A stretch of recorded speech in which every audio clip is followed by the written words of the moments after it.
ओम। योग दर्शन के विभूति पाद के 12वें सूत्र तक हम पढ़ चुके हैं। 10, 11, 12 सूत्र में तीन प्रकार के परिणाम बताए गए। एकाग्रता परिणाम, समाधि परिणाम आदि। तो ये जो परिणाम बताए गए, इनसे हम धर्मी जो चित्त है उसको समझ सकते हैं, उसकी क्या स्थिति है, और उसका एकाग्र आदि स्थितियों का हम साक्षात्कार भी, अनुभव भी कर सकते हैं। तो इसी तरह से एतेन भूतेन्द्रियेषु धर्म लक्षणावस्था परिणामा व्याख्याता 13वां सूत्र है। जैसे उनके परिणाम देखे, चित्त के परिणाम देखे, अनेक अवस्थाएं देखी, वैसे ही जैसे उनका है वैसे ही एतेन, इससे भूत यानी कि स्थूल भूत और इंद्रियां, स्थूल भूत और सूक्ष्म भूत दोनों आएंगे भूत में, और इंद्रियां, सूक्ष्म इंद्रियां, इन सब में धर्म लक्षण अवस्था और परिणामों को व्याख्यात समझ लेना चाहिए। इनकी व्याख्या कर दी गई ऐसा जान लेना चाहिए, समझ लेना चाहिए। तो महर्षि पतंजलि जी ने तो जैसे एकाग्रता आदि परिणाम है वैसे ही इनको समझ लेना चाहिए ऐसा बताया, लेकिन महर्षि व्यास जी ने इस बात की पूरी व्याख्या की, क्योंकि ये इतनी सामान्य ढंग से समझ में आने वाली बात नहीं है आजकल के व्यक्तियों के लिए। तो पहले जो योगी लोग थे वो इनको समझ जाते थे, पर यहाँ पर अभी बहुत विस्तार से महर्षि व्यास जी ने इस बात को बताया है। तो इसके बारे में महर्षि व्यास जी कहते हैं, तो जो ये चित्त के परिणाम कहे गए हैं पहले, एकाग्रता परिणाम आदि, ये सारे धर्म लक्षण और अवस्था रूप से भूतों अर्थात सूक्ष्म भूत और स्थूल भूत उनमें और इंद्रियों में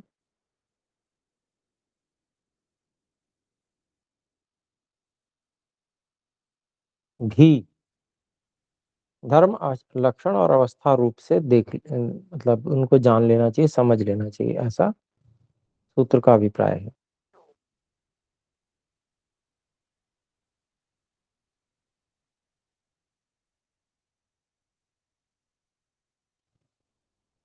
तो जब धर्मी, मान लीजिए चित्त है, धर्म और धर्मी को समझना है पहले। धर्म क्या होता है? जो धर्म गुण को कहते हैं, जो किसी गुणी में रहता है। धर्मी क्या है? वो गुणी है, एक वस्तु है और वस्तु में रहने वाले गुण हैं, वो धर्म है, ऐसे समझना चाहिए।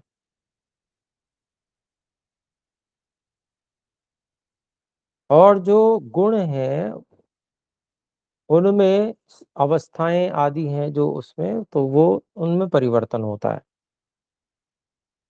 परिवर्तन होके वो कभी किसी रूप में, कभी किसी रूप में अवभाषित होते हैं। बहुत सारी वस्तुएं संसार में हैं, जैसे मान लीजिए हम एक सेब पर परीक्षण करते हैं। सेब जो है सबसे ज्यादा लंबे समय तक टिकने वाला फल है। जो ताजे फल होते हैं उनमें, लेकिन फिर भी इसमें परिणाम आते हैं। हम देखते हैं सेब रखा हुआ है, पहले ताजी होता है, तो अगर उसको काट के खाया जाए तो बहुत रस होता है उसमें। पहले खट्टा रस होता है हल्का हल्का, अगर उस समय नहीं खाया और रख दिया तो फिर वो मिठास में बदलता है। और कुछ समय बाद उसको काट के खाया जाए तो वह सेब कुछ मीठा कषाय अनुरस जैसा रस दे मिलता है हमें उसमें से खाने पर। फिर और रखा रहे तो मान लीजिए नहीं खाया, रखा हुआ है, तो फिर अगर बाद में काट के खाया तो रस जो है वो सूख जाता है। और रस सूख जाता है तो फिर वैसा सेब जो है वह हमें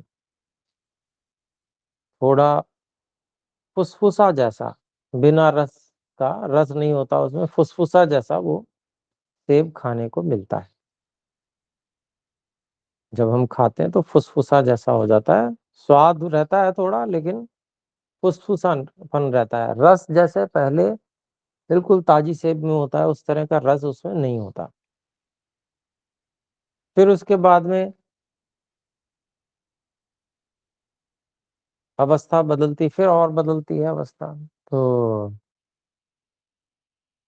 फिर अंदर से जैसे वो उसका रंग बदलने लगता है, खराब होने लगता है, लाल होने लगता है, अंदर से भी वो खराब होने लगता है, उसके अंदर लाली आने लगती है। फिर भी नहीं खाया, फिर रखा रहा, फिर भी खराब हो रहा है, फिर उसके बाद में वो बिल्कुल ही सड़ना शुरू हो जाता है। फिर भी उसको फेंका नहीं या ठिकाने नहीं लगाया तो फिर उसके बाद में फिर वो दुर्गंध देने लगेगा, भयंकर सड़न, घर का वातावरण खराब करेगा। और मान लीजिए वो ऐसी जगह पे रखा है कि जहाँ कोई ना उसको देख सकता है, ना उसकी गंध को सूंघता है, तो वो कोई हटाएगा नहीं, तो वहां पर वो अगर वैसे ही पड़ा हुआ है तो दुर्गंध देते देते देते देते वो सूख जाएगा, बिल्कुल सूख जाएगा।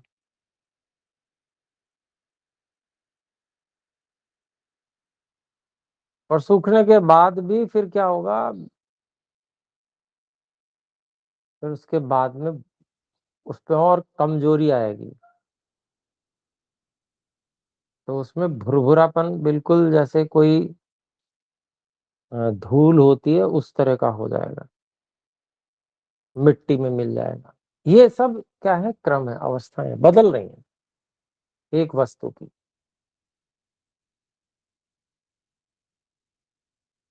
तो इसी को यहाँ पर समझाने का आगे प्रयास किया जाएगा, किस तरह से, कौन सी अवस्था क्या है, कौन सा परिणाम है ये, कौन सा परिणाम धर्म परिणाम है, कौन सा लक्षण परिणाम है, कौन सा अवस्था परिणाम है।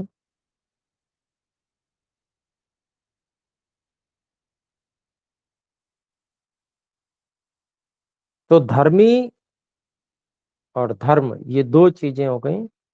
सेब धर्मी था, और जो उसके गुण बदल रहे थे, कभी वो खट्टे रस वाला था, कभी मीठे रस वाला, कषाय अनुरस, कभी वो बिना रस और भुरभुरा जैसा था, कभी फिर उसमें सड़न हो गई, फिर वो सूख कर धूल धूल हो गया। सेब वही धर्मी था और उसकी अवस्थाएं बदल रही थी, गुण बदल रहे थे।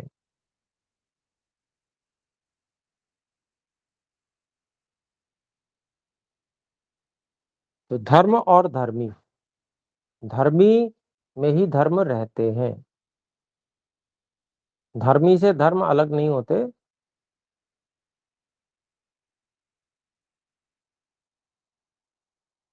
लेकिन समझा जाता है क्या स्थिति इसकी चल रही है, जाना जाता है। धर्मियों से धर्म नहीं, धर्म से धर्मी जाना जाता है।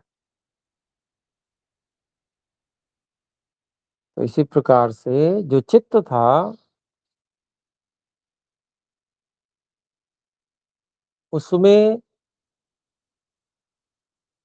दो धर्मों का अभिभव और प्रादुर्भाव हो रहा था चित्त रूपी धर्मी में। कौन कौन से धर्मों का अभिभव और प्रादुर्भाव हो रहा था? व्युत्थान धर्म, वो भी चित्त का धर्म है, और निरोध धर्म, वह भी चित्त का धर्म है। जब निरोध परिणाम वाली स्थिति में आए थे, निरोध समाधि के लिए, तो निरोध हमेशा नहीं रह पाता, क्योंकि चित्त तो प्रकृति जन्य है, और प्रकृति जन्य कोई भी वस्तु बहुत समय तक रोकी तो जा सकती है कि एक अवस्था में, लेकिन सदा के लिए नहीं रोकी जा सकती, क्योंकि फिर दूसरा उसका जो धर्म है वो तो उपजेगा ही उपजेगा, वो ऊपर ऊपर आएगा ही आएगा। इसीलिए व्युत्थान में भी जाना पड़ता है योगी को, चित्त को, योगी के चित्त को। सदा निरोध अवस्था में नहीं रह पाता वो। तो ये जब निरोध समाधि होती है, उस समय में व्युत्थान अवस्था हट जाती है, निरोध अवस्था चित्त की आ जाती है। अर्थात व्युत्थान धर्म जो है उसका, चित्त का, वो धर्म दब जाता है, निरोध धर्म जो है वह, उसका प्रादुर्भाव हो जाता है। ये धर्मी का धर्म परिणाम है। पहले इसी बात को चित्त में समझा रहे हैं, जिसको बताया जा चुका है पहले। क्योंकि ऋषियों की शैली समझाने की बहुत ही उत्तम होती है, सरल ढंग से समझाते हैं। पहले जो बात सिद्ध है उसमें बात घटा के दिखाएंगे, उसके बाद में जिसको बताना चाहते हैं उसमें भी घटा के बताएंगे। तो यहाँ पर पहले महर्षि व्यास जी ने जो चित्त की बात पहले चल रही थी, उसी में धर्म, लक्षण, अवस्था, परिणामों को घटा कर दिखाया। तो एक बात उन्होंने दिखा दी, धर्म परिणाम किस प्रकार से धर्म परिणमित हो रहे हैं धर्मी में। फिर दूसरी बात वो बताते हैं,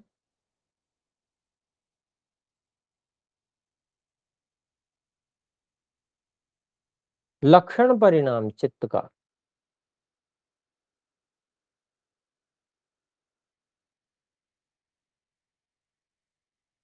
तो जो निरोध परिणाम है, निरोध धर्म है, वो तीन लक्षणों से युक्त रहता है, तीन कालों में तीन लक्षणों से युक्त रहता है।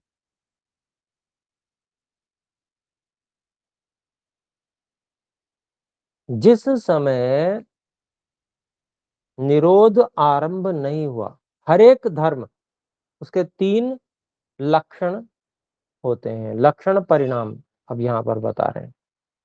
तीन काल ही तीन लक्षण हैं, ऐसा यहाँ पर महर्षि व्यास जी बता रहे हैं।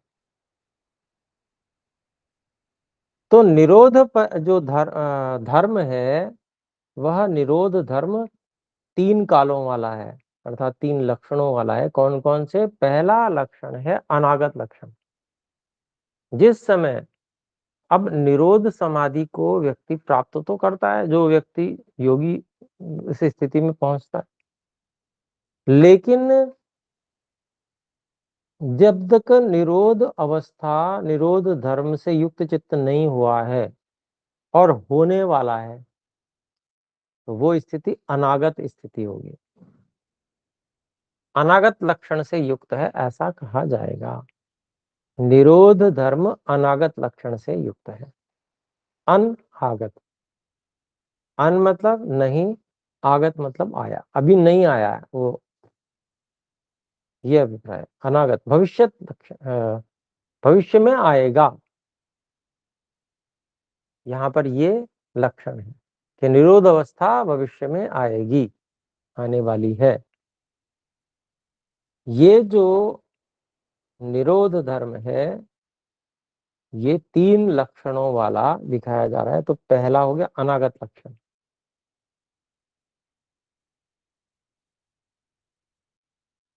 फिर दूसरा इसी में अनागत लक्षण को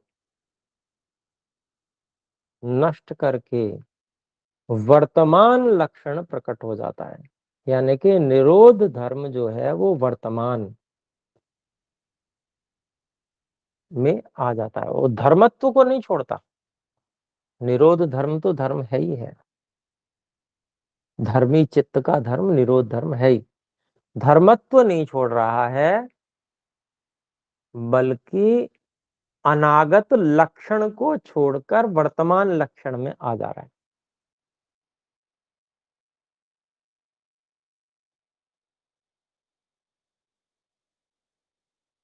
फिर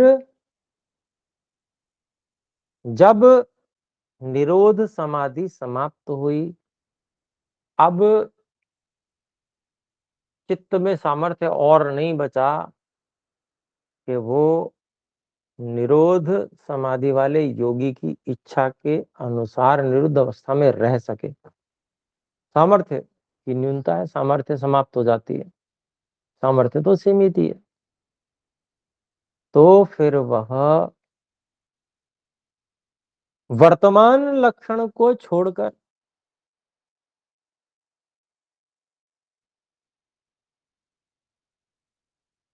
अतीत लक्षण से युक्त हो जाता है।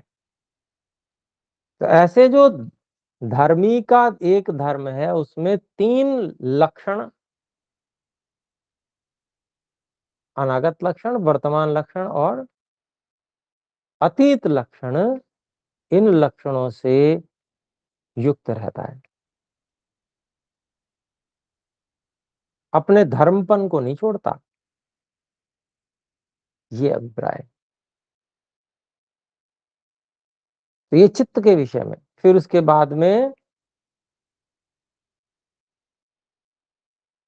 बताते हैं जैसे निरोध धर्म था वैसे वित्थान धर्म भी था। वित्थान धर्म भी ऐसे ही होता है, 3 लक्षणों से युक्त होता है।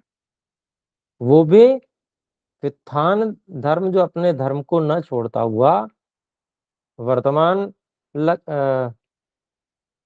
वर्तमान लक्षण को छोड़कर, क्योंकि निरोध धर्म आ रहा है ना उसकी जगह, तो वित्थान जो धर्म है वो वर्तमान लक्षण को छोड़कर अतीत लक्षण में चला जाता है। फिर अतीत लक्षण को छोड़कर फिर वो अनागत में चला जाता है।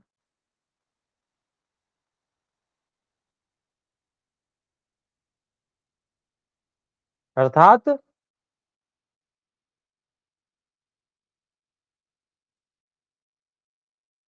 वित्थान लक्षण क्या था उस समय, ठीक उसी समय में वित्थान धर्म कैसा था, जिस समय निरोध धर्म 3 लक्षणों वाला था, उस समय जो व्युत्थान धर्म है वो भी 3 धर्मों वाला था, वो भी अपने धर्मत्व को नहीं छोड़ता, लेकिन लक्षण बदल जाते हैं। जिस समय निरोध धर्म अनागत लक्षण में था, उस समय जो व्युत्थान धर्म है वह वर्तमान लक्षण में था।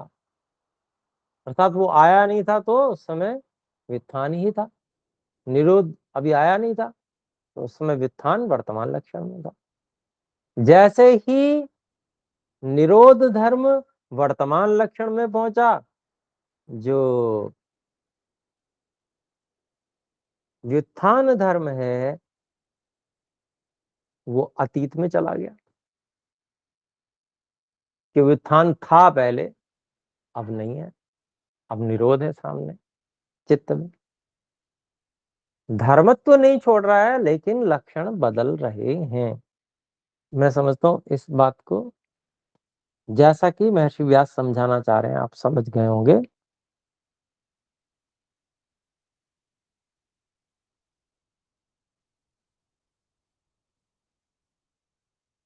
तो ये 3 लक्षण सदा रहते हैं प्रत्येक धर्म में।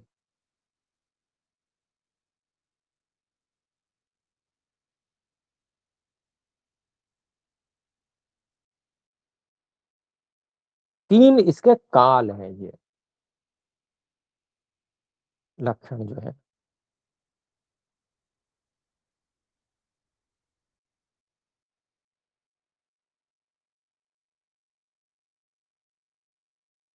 तो वर्तमान जब भी जिसका होगा, मान लीजिए व्युत्थान धर्म का वर्तमान चल रहा है, वर्तमान लक्षण में वो है, तो उस समय उसका व्यवहार चलेगा, व्यापार चलेगा, यानी कि व्युत्थान व्यापार चलेगा चित्त का।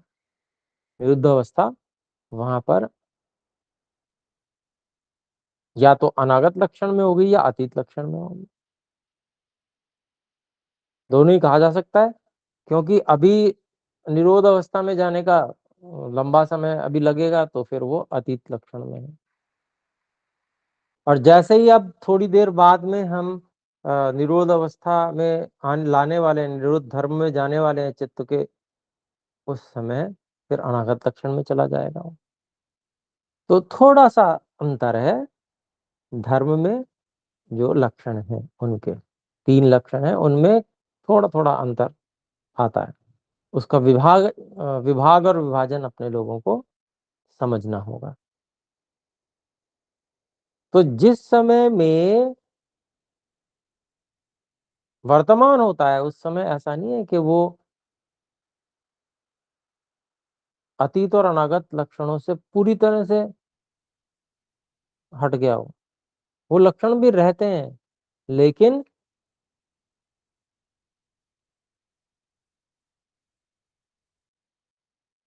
वो लक्षण अवसर पाते ही प्रकट होते हैं, ये समझना चाहिए। 3 काल सदा रहते हैं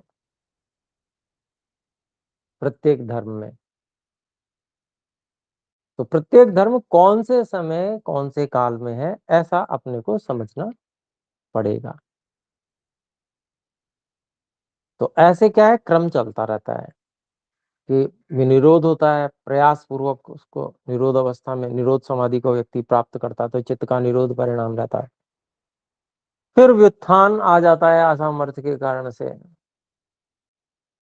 फिर व्युत्थान चलता रहता है, फिर उसके बाद में फिर निरोध की इच्छा, निरोध परिणाम लाने की, निरोध समाधि की बहुत इच्छा होती है, तो फिर निरोध समाधि में चला जाता है व्यक्ति। इस तरह से चित्त के जो धर्म परिणाम है, वो धर्म परिणाम 3 लक्षणों से युक्त रहते हैं। ये धर्म परिणाम, लक्षण परिणाम, 2 परिणाम चित्त के यहाँ पर बता दिए गए। फिर है अवस्था परिणाम, क्या है उसको बता रहे हैं।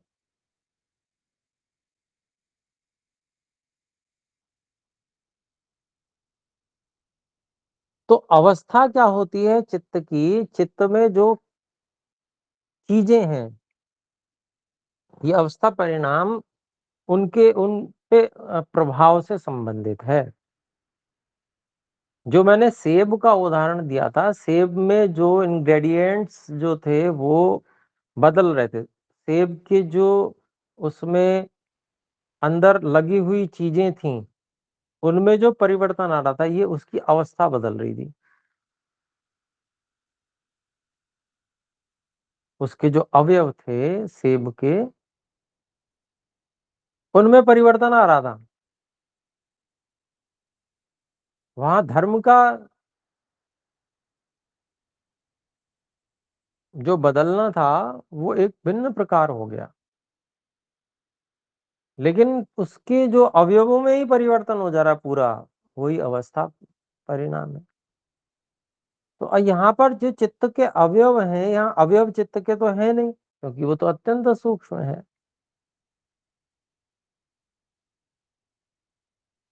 तो अवयवों में तो कोई ऐसा सीधा जैसे सेब के अवयवों में परिवर्तन हो रहा है, वैसा परिवर्तन तो यहाँ नहीं है। लेकिन फिर भी चित्त की अवस्था को बदलने में चित्त में जो संस्कार हैं, यहाँ पर उन्हीं को अवयव से समझा गया है। चित्त में संस्कार हैं, तो व्युत्थान के भी संस्कार हैं, निरोध के भी संस्कार हैं। तो अब वो चित्त जो है वो बदल रहा है, संस्कारों के कारण से बदल रहा है। चित्त की अवस्था संस्कारों के कारण से बदल रही है। व्युत्थान अधिक आ रहा है तो चित्त की, व्युत्थान में कोई व्यक्ति अधिक रहता है, यानी कि व्युत्थान तो समझते ही है, वैसे कई बार बात चल चुकी है पहले। व्युत्थान का अभिप्राय होता है कि समाधि से भिन्न अवस्था, लौकिक अवस्था, सांसारिक प्रकृति और प्रकृतिजन्य वस्तुओं में खोए रहने वाली अवस्था व्युत्थान अवस्था है। निरोध अवस्था इन सब से चित्त को, प्रकृति से भी चित्त को रोक देना, ये निरोध अवस्था है। चित्त को पूरी तरह से रोक देना, यही निरोध अवस्था। तो जो अवस्था है, अवस्था में यहाँ पर जो चित्त को प्रभावित करने वाली चीजें हैं, उसकी अवस्था को प्रभावित करने वाली चीजें हैं, वो या तो वो वित्थानता है या वो निरोधता है।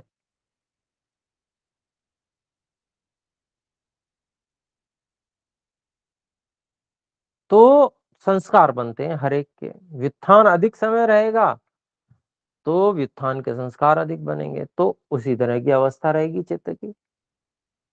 चित्त सांसारिक सुख दुख से अधिक प्रभावित रहेगा और जल्दी सांसारिक सुख दुख की ओर उसकी गति रहेगी, चित्त की से ज्यादा प्रभावित होगा। जबकि निरोध परिणाम यदि अधिक रहता है तो संस्कार निरोध के अधिक बनेंगे, और निरोध के अधिक संस्कार बनेंगे तो वो अधिक प्रभावशाली होगा, संसार की ओर से विमुख होगा व्यक्ति, संसार में रुचि नहीं रहेगी। और निरोध अवस्था किससे प्रभावित रहेगा हमेशा? तो ये जो अवस्था बदल रही है चित्त की, ये क्या है?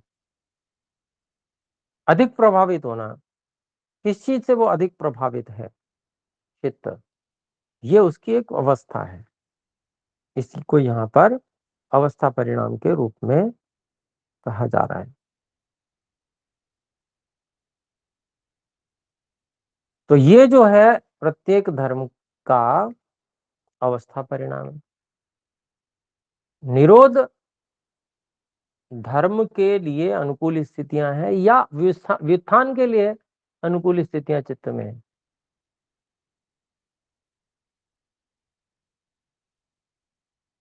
वो चित्त की अवस्था पर निर्भर करेगा, उस अवस्था को हम जान सकते हैं,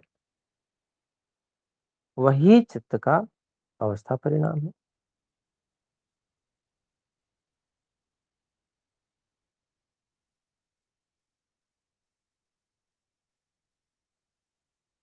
तो किसी धर्मी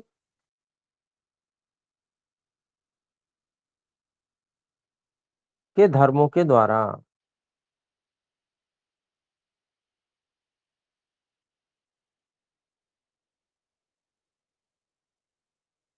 जो धर्मों के लक्षणों के द्वारा, लक्षण अर्थात कालों के द्वारा ना, 3 काल के बारे में लक्षण, परिणाम होता है। धर्मी में धर्मों के द्वारा परिणाम होता है, फिर धर्मों में धर्मों का उनके लक्षणों के द्वारा परिणाम होता है, और 3 काल जो होते हैं उनके भी अवस्था परिणाम होते हैं।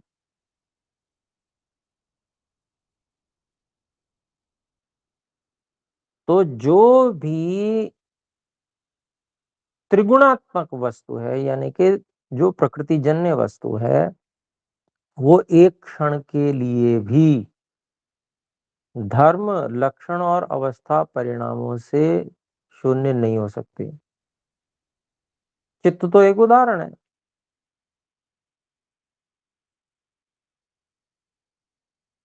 और फिर कहते हैं क्यों नहीं हो सकती? क्योंकि वो उसी से बना हुआ है, सारा संसार उसी से बना हुआ है, चाहे वो भूत भौतिक हो, चाहे सूक्ष्म भूत हो, चाहे वो इंद्रियां हो, चाहे मन हो, चाहे बुद्धि, सब कुछ त्रिगुणात्मक है। तीन सत्व रज और तम ये प्रकृति के जो मूल कण हैं इनसे मिलकर बना हुआ है। और इन तीनों का स्वभाव क्या है? चलम च गुणवृत्तम। गुणों का जो व्यापार है, व्यवहार है, वो कैसा है? वो चंचल है, उसमें चंचलता है। और चंचलता होने से ये धर्म परिणाम, लक्षण परिणाम, अवस्था परिणाम आते रहते हैं, परिवर्तित होते रहते हैं। परंतु इनमें से, इन धर्म लक्षण अवस्था परिणामों में से कोई ना कोई स्थिति धर्मी की, वस्तु की हमें जरूर मिलेगी। ये परिवर्तित होती रहती है। और ये जो चंचलता है, ये जो बिल्कुल स्वभाव में ही है, मूल प्रकृति के स्वभाव में ही है, वही सारी प्रवृत्तियों का कारण है।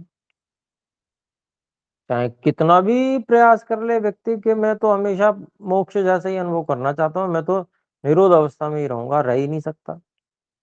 शरीर रहते प्रकृति के संपर्क से, प्रकृति का संपर्क जब तक है तब तक 100% हर समय निरोध अवस्था में नहीं रह सकता, तो नहीं रह सकता। स्वभाव ही नहीं है प्रकृति का, वो रहने ही नहीं देगी।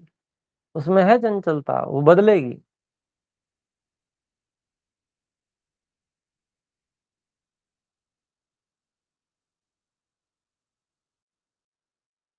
तो ये जो गुणों का स्वभाव है यही प्रवृत्ति में कारण है, अर्थात वो सिर नहीं किसी चीज को रहने देता।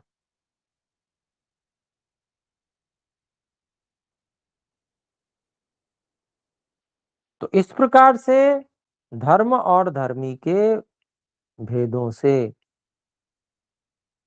फिर धर्मियों के भी धर्मों के भी 3 काल के भेद से, और जो धर्मी है उसके जो अवयव हैं उनकी अवस्था परिवर्तन से, भूतों में अर्थात स्थूल भूतों में भी बिल्कुल यही कहानी है। और यही कहानी जो है वो इंद्रियों में भी है। स्थूल भूतों को हम आसानी से, बहुत आसानी से समझ सकते हैं। इस बात को हमने सेब के उदाहरण से समझा था आगे। उसमें यही सारी बातें लगानी है हमको।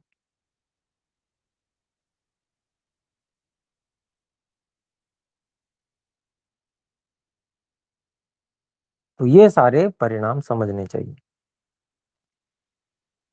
फिर महर्षि व्यास जी एक बात और कहते हैं, वास्तविकता तो ये है कि परिणाम एक ही है, पर उसको समझने समझाने की दृष्टि से उसके बहुत सारे प्रकार कर दिए गए हैं।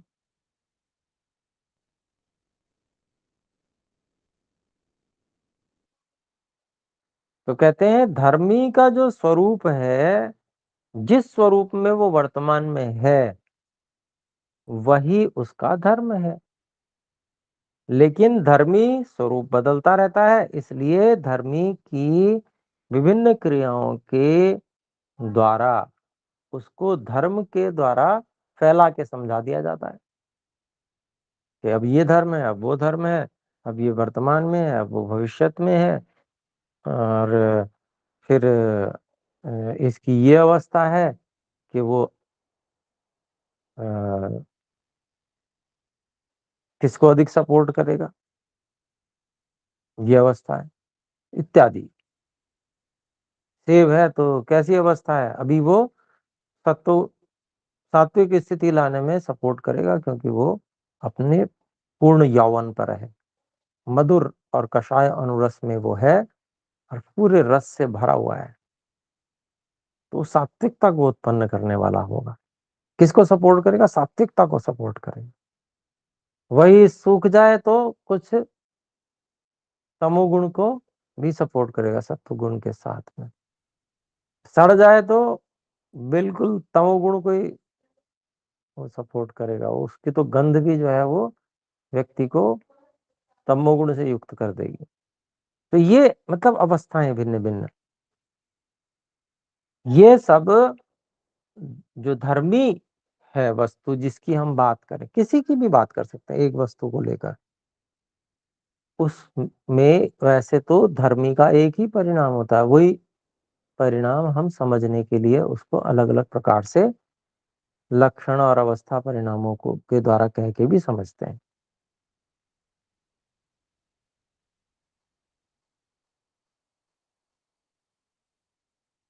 तो धर्मी तो चाहे उसमें कोई भी धर्म वर्तमान हो, चाहे उसमें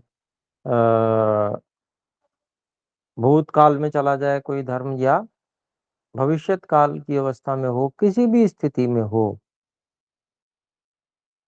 सत्ता तो उसकी ज्यों की त्यों रहती है। सत्ता तो कभी समाप्त होती नहीं,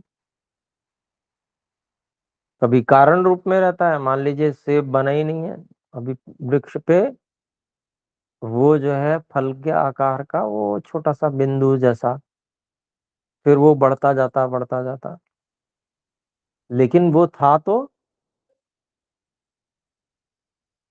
सर्वथा अभाव तो नहीं था, उसका रॉ मटेरियल वहां पर था वृक्ष में और वातावरण में। वृक्ष ने वातावरण से, धरती से और अन्य सब चीजों को ग्रहण किया और उस फल को बनाया। तो वो अभाव से भाव नहीं हुआ, भाव तो पहले भी था, दूसरे रूप में था, अब वो सेब के रूप में भाव आ गया है। और जब सेब बिल्कुल समाप्त भी हो जाता है, धूल धूल हो जाता है, तब भी भाव तो होता है, सत्ता तो होती है। हाँ, परिवर्तित हो गई वो, बस इतना अंतर।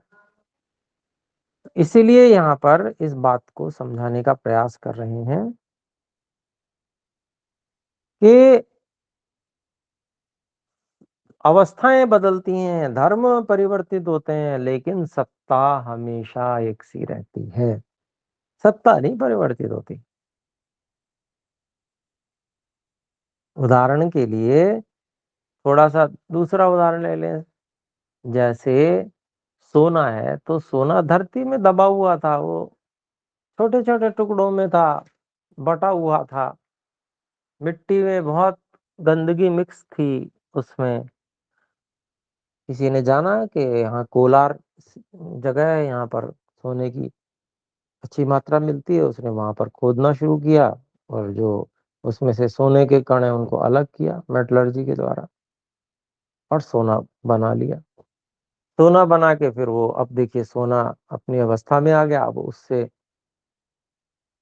कभी कुंडल बना रहे हैं सोने के, कभी जो है कंगन बना रहे हैं, कभी उसकी नथ बना रहे हैं, कभी कमरबंद बना रहे हैं, कभी उसकी भस्म बनाकर औषधि बना रहे हैं। तो ऐसे बहुत से उसमें कितने ही आभूषण आदि और विभिन्न प्रकार की वस्तुएं उससे बनाई जा रही हैं, लेकिन सोना हमेशा सोना ही रहता है। जो स्वर्ण भस्म है उसका भाव पूछ के देख लीजिएगा, तो भाव से उसका जो भाव, यहाँ पर वो वाला भाव सत्ता वाला भाव नहीं है, यहाँ मार्केट प्राइस से मतलब है। तो पता चलेगा कि हाँ वो सोना ही है,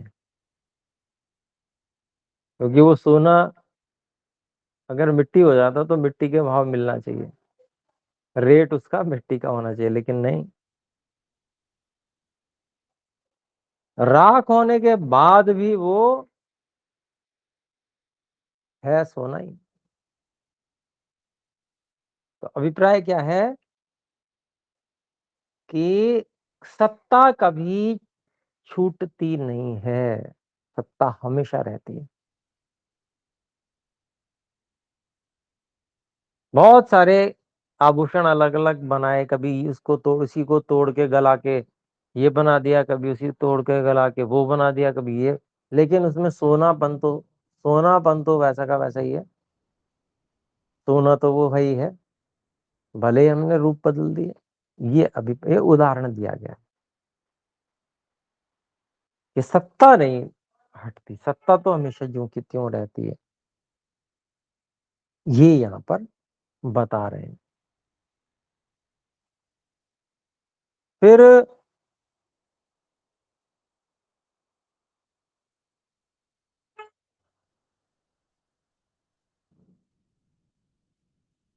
यहाँ पर कुछ अन्य लोगों का मत उठाकर उसका समाधान किया गया है। तो इसमें से हम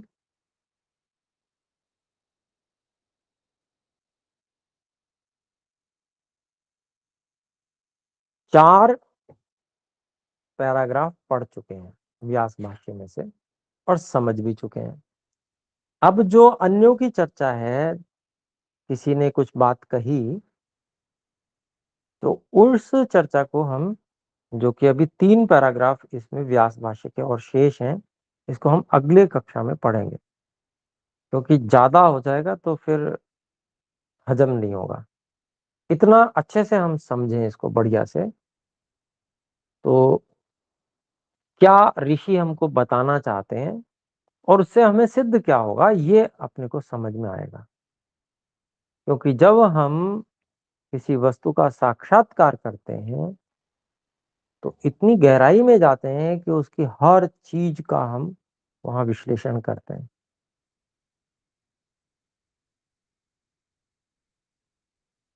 तो वो जो विश्लेषण है उसका एक प्रकार यहाँ पर हमें मिलता है। जब हम किसी चीज का साक्षात्कार समाधि अवस्था में करते हैं तो कैसे हम करते हैं, उसमें हम क्या विवेचन करते हैं, क्या हमें पता चलता है, कितनी सूक्ष्मता से हम उसको जान पाते हैं। तो ये सब चीजें उसमें सहायता करती हैं वैसे। क्योंकि हम इस बात को भी समझ सकते हैं कि बिना पूर्व ज्ञान के साक्षात्कार भी कुछ नहीं होता। किसी चीज का प्रत्यक्ष होता रहे, अगर हमें उसके बारे में कुछ जानकारी नहीं है तो साक्षात्कार होते हुए भी नहीं होता वो। उदाहरण के लिए, जिसने कभी घड़ी के बारे में ना सुना हो ना देखा हो, वो घंटा घर के सामने से घंटा घर को देखता हुआ निकल जाए तो उसको घड़ी नजर नहीं आएगी।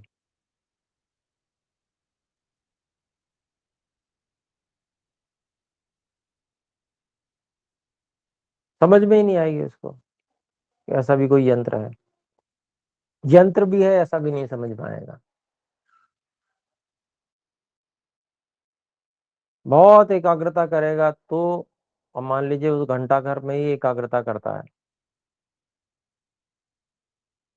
तब विवेचन के द्वारा कुछ कुछ बातें प्रकट होंगी। लेकिन शब्द प्रमाण की आवश्यकता बहुत ज्यादा होती है, और शब्द प्रमाण आधार बनता ही है सब चीजों में। हम इतना कुछ पढ़ रहे हैं, हमारे माता पिता ने अगर हमें भाषा ही नहीं सिखाई होती, क्या हम कर पाते, सोचें जरा। जंगली से भी, मतलब पशुओं से भी बेकार स्थिति में होते। इसलिए जो आरंभिक ज्ञान है उसका महत्व कम नहीं होता। साक्षात्कार प्रत्यक्ष का भी अपना महत्व है, वो बहुत अधिक महत्व है। वो एक तरह से फाइनल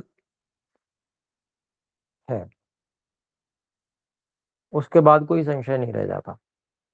लेकिन शब्द प्रमाण, अनुमान प्रमाण, इन सब के महत्व को नकारा नहीं जा सकता। वो आधार में रहते हैं तभी प्रत्यक्ष भली प्रकार से अच्छे से होता है। इसलिए ये सब बताना आवश्यक ऋषियों के द्वारा है और हमें समझना भी आवश्यक। तो अभी हम इसको यहाँ पर विराम देते हैं। अगली जो 3 पैराग्राफ हैं उनको हम अगली कक्षा में पढ़ेंगे। तो आइए एक बार ओम इसकी ध्वनि करें। ओ